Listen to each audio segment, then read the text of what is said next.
विद्यार्थियों नमस्कार। मैं चंद्रशेखर और आप देख रहे हैं CK Hindi world. CK Hindi world के अंतर्गत हम लगातार पद्मावत पर बातचीत कर रहे हैं और आज पद्मावत पर बातचीत करने के लिए हम राम स्वरूप चतुर्वेदी, बच्चन सिंह, विजय देव नारायण शाही और राम कुमार वर्मा के कथनों के माध्यम से बातचीत करेंगे। इसके पहले शुरू में हमने देखा कि हम पद्मावत के सारांश के बारे में जान चुके हैं। पद्मावत का सारांश, उसके पात्रों के बारे में जान चुके हैं, उसके पात्र कौन कौन से हैं, उसकी घटनाओं के बारे में जान चुके हैं, घटनाएं कौन कौन सी घटी हैं, कब घटी हैं।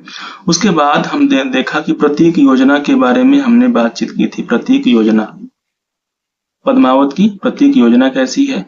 उसके बाद हम इसकी पिछली कक्षाओं में देख चुके हैं आचार्य रामचंद्र शुक्ल ने कौन कौन से महत्वपूर्ण कथन कहे हैं। आचार्य रामचंद्र शुक्ल जी ने कौन कौन से महत्वपूर्ण कथन कहे हैं पद्मावत के बारे में। उन कथनों के बारे में हमने डिटेल से बातचीत की थी। ठीक है, आज हम 4 अन्य आलोचकों के द्वारा कहे गए महत्वपूर्ण कथनों पर बातचीत करेंगे। कौन से कथन किस आलोचक ने कहे हैं। तो राम स्वरूप चतुर्वेदी, बच्चन सिंह, विजय देव नारायण शाही और राम कुमार वर्मा के कथनों पर हम बातचीत करेंगे। तो देखते हैं आज का पहला कथन क्या है। उसके पहले हम ये देख लेते हैं बहुत महत्वपूर्ण बात की, हम ये देख लेते हैं पद्मावत का रचना काल कब है। ये रिवीजन के रूप में होगा। पद्मावत का रचना काल कब है? 1540। ठीक है, मलिक मोहम्मद जायसी का जन्म 1464 से 1542 किसके अनुसार? डॉक्टर बच्चन सिंह के अनुसार, वो ऐसा मानते हैं। ठीक है, इस बात को ध्यान रखेंगे। उसके बाद जायसी ग्रंथावली किसने संपादित की थी? जायसी ग्रंथावली के संपादक आचार्य रामचंद्र शुक्ल हैं। जायसी ग्रंथावली का संपादन संवत 1981 या 1924 ईस्वी में उन्होंने किया हुआ था। ठीक है, इन तारीखों पर विशेष रूप से ध्यान देंगे। अब हम देखते हैं आज का हमारा पहला कथन कौन सा है। आज के पहले कथन की ओर हम देखते हैं कि आज का हमारा पहला कथन कौन सा है।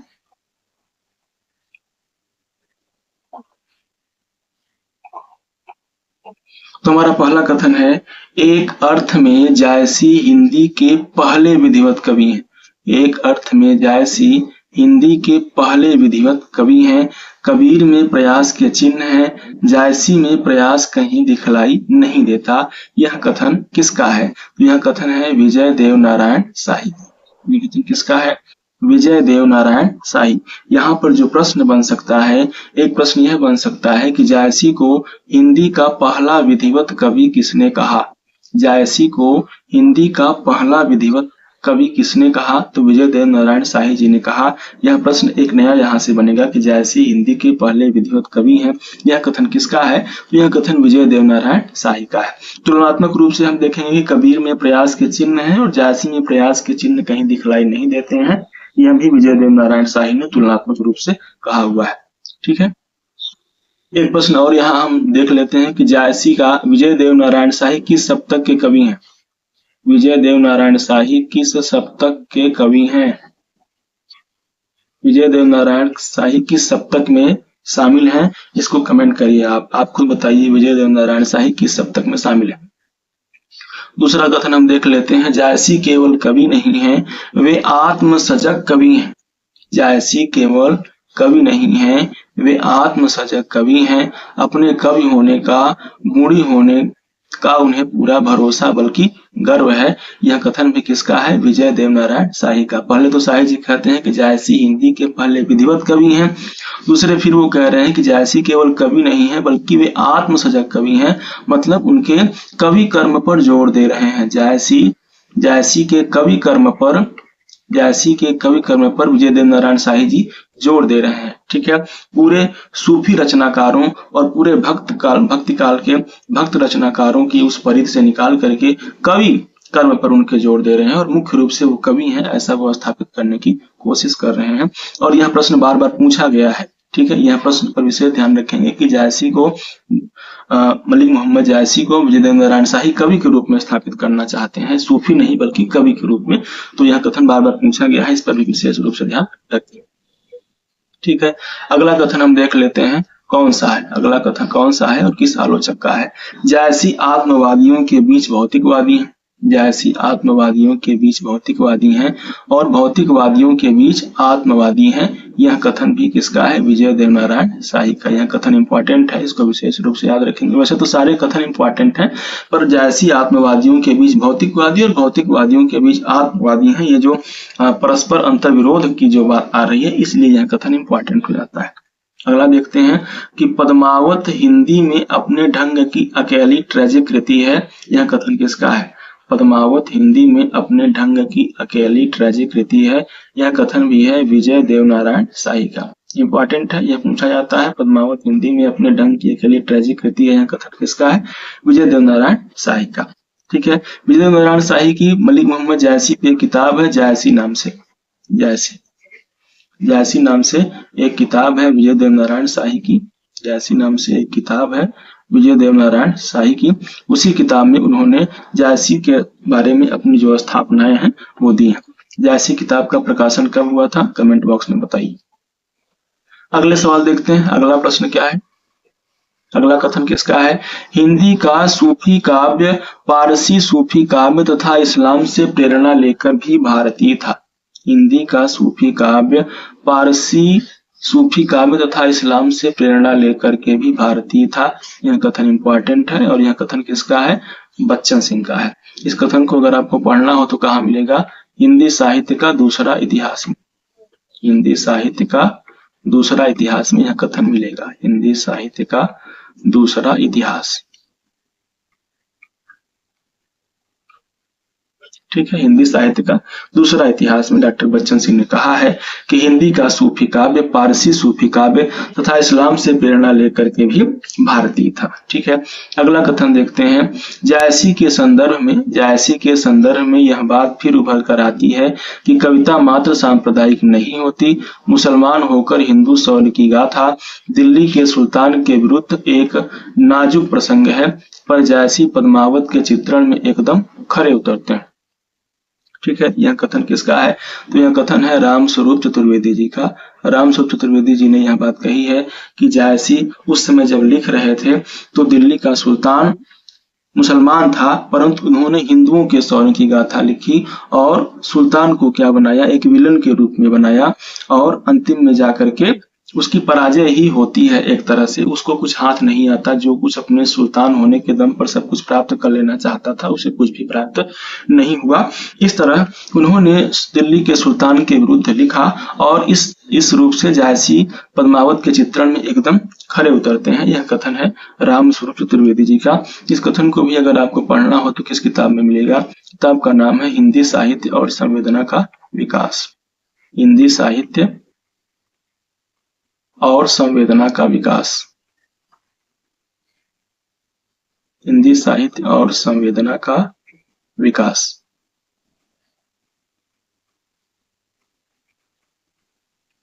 इसमें आपको यह कथन मिल जाएगा। ठीक है, जायसी के संदर्भ में यह बात फिर उभर कर आती है कि कविता मात्र सांप्रदायिक नहीं होती।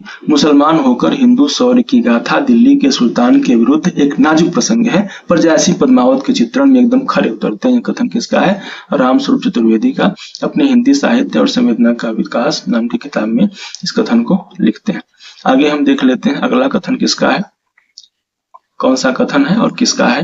लोकवृत्त और ऐतिहासिक वृत्त। लोकवृत्त और ऐतिहासिक वृत्त का इस तरह आमना सामना जायसी के अपने रचना विधान की निजी उपज है। संसार के महाकाव्यों में शायद ही कहीं यथार्थ के ऐसे द्विखंडी रूप का चित्रण हुआ हो। बहुत इंपॉर्टेंट कथन है। किसका है ये? लोकवृत्त और ऐतिहासिक वृत्त का इस तरह आमना सामना जायसी के अपने रचना विधान की निजी उपज है। संसार के महाकाव्यों में शायद ही कहीं यथार्थ के ऐसे द्विखंडी रूप का चित्रण हुआ हो। यथार्थ के द्विखंडी रूप का चित्रण शायद ही संसार के महाकाव्यों में कहीं हुआ हो। यह कथन किसका है? राम स्वरूप चतुर्वेदी जी का। यह भी उसी किताब से है, हिंदी साहित्य और संवेदना का विकास। हिंदी साहित्य और संवेदना का विकास।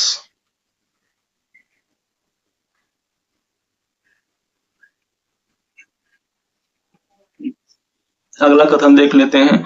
लोक और विशिष्ट के संक्रमण में विकसित अर्थ प्रक्रिया का अतुलनीय उदाहरण है पद्मावत। यह भी बहुत इंपॉर्टेंट है, बहुत वेरी वेरी इंपॉर्टेंट।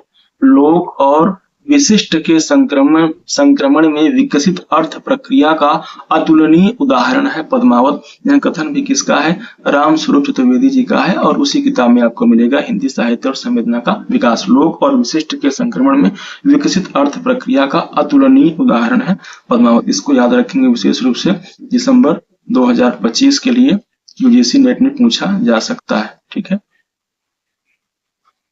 इसको विशेष रूप से ध्यान में रखेंगे। अगला कथन हम देखते हैं कौन सा कथन है और किसका कथन है। तो पद्मावत जायसी का ही श्रेष्ठ ग्रंथ नहीं है, बल्कि समूची हिंदी काव्य परंपरा का एक दुर्लभ रत्न है। वेरी वेरी इंपॉर्टेंट क्वेश्चन, बहुत ही इंपॉर्टेंट है, वेरी वेरी इंपॉर्टेंट। दिसंबर 2025 के लिए यूजीसी नेट में पूछा जाने वाला सवाल, बहुत इंपॉर्टेंट है, इसको पूछा जा सकता है। ठीक है, यहाँ पर हम जो भी कथनों को बता रहे हैं, या तो वो कथन हूबहू पूछे जा सकते हैं, या फिर उन कथनों में से छोटे छोटे वाक्यों को देकर के इस तरह से पूछा जा सकता है कि निम्नलिखित में से कौन सा कथन बच्चन सिंह ने जायसी के बारे में कहा है, निम्नलिखित में से कौन से कथन शुक्ल जी ने जायसी के बारे में कहे हैं, कौन से कथन सही है, कौन से गलत है। इस तरह से इन प्रश्नों को इस तरह से भी याद रखने की आवश्यकता है। तो यह कथन है कि पद्मावत जायसी का ही श्रेष्ठ ग्रंथ नहीं है, बल्कि समूची हिंदी काव्य परंपरा का एक दुर्लभ रत्न है। तो यह कथन किसका है? बच्चन सिंह का है। ठीक है, पद्मावत जायसी का ही श्रेष्ठ ग्रंथ नहीं है, बल्कि समूची हिंदी काव्य परंपरा का दुर्लभ रत्न है, बच्चन सिंह का कथन है। यह आपको कहाँ मिलेगा? हिंदी साहित्य का दूसरा इतिहास में मिलेगा। हिंदी साहित्य का दूसरा इतिहास, हिंदी साहित्य का दूसरा इतिहास में यह कथन आपको पढ़ने को मिल जाएगा। अगर आप देखेंगे तो वहां आपको मिलेगा हिंदी साहित्य का दूसरा इतिहास में कि पद्मावत जायसी का ही श्रेष्ठ ग्रंथ नहीं, बल्कि समूची हिंदी काव्य परंपरा का एक दुर्लभ रत्न है। बच्चन सिंह का एक दूसरा इतिहास ग्रंथ कौन सा है? बच्चन सिंह के दूसरे इतिहास ग्रंथ का नाम है आधुनिक हिंदी साहित्य का इतिहास। उन्होंने लिखा है एक और इतिहास ग्रंथ, आधुनिक हिंदी साहित्य का इतिहास। इसको भी ध्यान में रखेंगे, आधुनिक हिंदी साहित्य का इतिहास, आधुनिक हिंदी साहित्य का इतिहास। इसको भी विशेष रूप से ध्यान में रखेंगे। अगला कथन देखते हैं, यह कथन वेरी वेरी मोस्ट इंपॉर्टेंट है, इसको जरूर ध्यान रखेंगे। अगला कथन हम देखते हैं कौन सा कथन है। जायसी का प्रेम मृत्युंजय प्रेम है, जायसी का प्रेम व्यक्ति का नहीं पूरी मानव जाति का है। जायसी का प्रेम मृत्युंजय प्रेम है, जायसी का प्रेम व्यक्ति का नहीं पूरी मानव जाति का है। यह कथन भी किसका है? बच्चन सिंह का कथन है। इसको विशेष रूप से याद रखेंगे, जायसी का प्रेम मृत्युंजय प्रेम है। मृत्युंजय प्रेम शब्द का प्रयोग बच्चन सिंह करते हैं। अब ये जो कथन आ रहा है ये भी बहुत इंपॉर्टेंट है। इसके पहले वाले कथन की तरह, जीवन के विरुद्ध मृत्यु और मृत्यु के विरुद्ध जीवन का नाम है पद्मावत।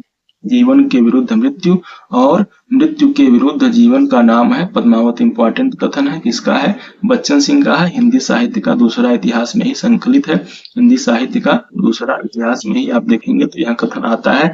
जायसी के बारे में जब वो लिखते हैं तो कहते हैं जीवन के विरुद्ध मृत्यु और मृत्यु के विरुद्ध जीवन का नाम है पद्मावत। अगला कथन देखते हैं, यह कथन कई बार पूछा जा चुका है, बहुत बार पूछा जा चुका है विभिन्न परीक्षाओं में, कि जायसी की अवधि की अर्घान है। जायसी की अवधि की अर्घान है। यह कथन किसका है? यह कथन किसका है? बच्चन सिंह का है। वेरी वेरी इंपॉर्टेंट क्वेश्चन है कि जायसी की अवधि की अर्घान किसने कहा? यह प्रश्न पूछा जाता है तो बच्चन सिंह ने कहा। जायसी की अवधि की अर्घान किसने कहा? बच्चन सिंह ने कहा है। और यह कथन भी आपको हिंदी साहित्य के दूसरे इतिहास में मिल जाएगा। हिंदी साहित्य का दूसरा इतिहास जो बच्चन सिंह ने लिखा हुआ है उसी में है कि जायसी की अवधि की अर्घान है।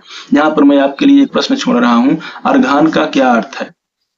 अर्घान का क्या अर्थ है? जब बच्चन सिंह जायसी की अवधि की अर्घान कह रहे हैं तो अर्घान का क्या अर्थ है? कमेंट बॉक्स में बताएं, कमेंट करें अर्घान का क्या अर्थ है। ठीक है, अगला कथन हम देखते हैं कौन सा कथन है और किसका कथन है। यदि जायसी का उद्देश्य केवल सूफीवाद को स्थापित करना होता, यदि जायसी का उद्देश्य केवल सूफीवाद को स्थापित करना होता तो पद्मिनी को पा लेने के बाद दोनों सूफी हो जाते। सिंघल कथा में सूफीवाद की जो झलक दिखाई पड़ती है उस पर उल्लास की नहीं अवसाद की छाया है। इसको ध्यान में रखेंगे। सूफीवाद की जो झलक दिखाई पड़ती है उस पर उल्लास की नहीं अवसाद की छाया है। जायसी में मृत्युबोध की त्रासद अंतर्दृष्टि है। मृत्युबोध की त्रासद अंतर्दृष्टि। पद्मावत का प्रतिपाद्य पद्मिनी का सती होना नहीं है, वह मृत्युबोध तक ले जाने का मार्ग है। समझने की दृष्टि से यह कथन बहुत इंपॉर्टेंट है। जैसे कि पद्मावत को समझने की दृष्टि से बच्चन सिंह का कथन है। हिंदी साहित्य का दूसरा इतिहास में ही यह कथन लिया गया है। यदि जायसी का उद्देश्य केवल सूफीवाद को स्थापित करना होता तो पद्मिनी को पा लेने के बाद दोनों सूफी हो जाते। मतलब बच्चन सिंह का कहना है कि जायसी सूफीवाद को स्थापित नहीं करना चाहते थे, बल्कि इसका उद्देश्य कोई दूसरा ही है, जिस पर उल्लास नहीं अवसाद की छाया दिखाई देती है और जायसी में मृत्युबोध की त्रासद अंतर्दृष्टि दिखाई देती है। यह बच्चन सिंह कह रहे हैं।